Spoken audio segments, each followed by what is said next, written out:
উদ্বোধনের আগেই দ্বিতীয় দফায় ভাঙতে শুরু করেছে কুয়াকাটার মেরিন ড্রাইভ সড়ক। নিম্নচাপের প্রভাবে আছড়ে পড়ছে বড় বড় ঢেউ। 2 দিনে ভেঙে গেছে প্রায় 2 কিলোমিটার সড়কের বিভিন্ন অংশ। 2024 সালে প্রায় 5 কোটি টাকা ব্যয়ে নির্মাণ করা হয় মেরিন ড্রাইভ সড়ক।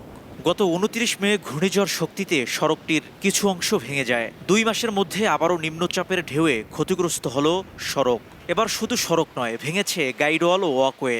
2 মাস আগে এখানে আসছি, আসে তো তখন দেখছি যে এটা ভালো আছে বা চলার মতো অবস্থায় আছে আর কি। কিন্তু এইবার যখন আমরা এখানে ঘুরতে আসি, এবার দেখি অবস্থা খুবই খারাপ। শান্তিপূর্ণভাবে একটু ঘোরা, এখানে মজা করা, সেটা হচ্ছে না এই কারণে যে ভেঙে যাচ্ছে এবং খুব ভয়াবহ পরিস্থিতি। বৈরী আবহাওয়া ও সড়ক ভাঙায় পর্যটকদের সঙ্গে বিপাকে পড়েছে স্থানীয় ব্যবসায়ীরা। ঢেউয়ের তোড়ে ভেঙে গেছে শুটকি মার্কেটের একাংশ।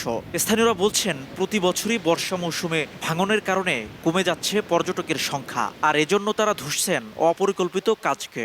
টাকার বদলে টাকাই গেছে, মাগারে যা কিছু হয় না। এরকম একটা পর্যটন কেন্দ্র, এরকম রাস্তার অবস্থা হইলে তো সমস্যা। আমাদের দাবি হলো যে স্থায়ীভাবে কুয়াকাটাকে রক্ষার জন্য একটা প্রকল্প দ্রুততম সময়ের মধ্যে প্রকল্পটা নিয়ে আসা হোক। ভাঙনের বিষয়ে তদন্ত করতে স্থানীয় প্রশাসন 5 সদস্যের কমিটি গঠন করেছে। আর পানি উন্নয়ন বোর্ড বলছে, প্রাথমিকভাবে জিওটিউব ও জিওব্যাগ ফেলে ভাঙন রোধের কাজ শুরু হয়েছে।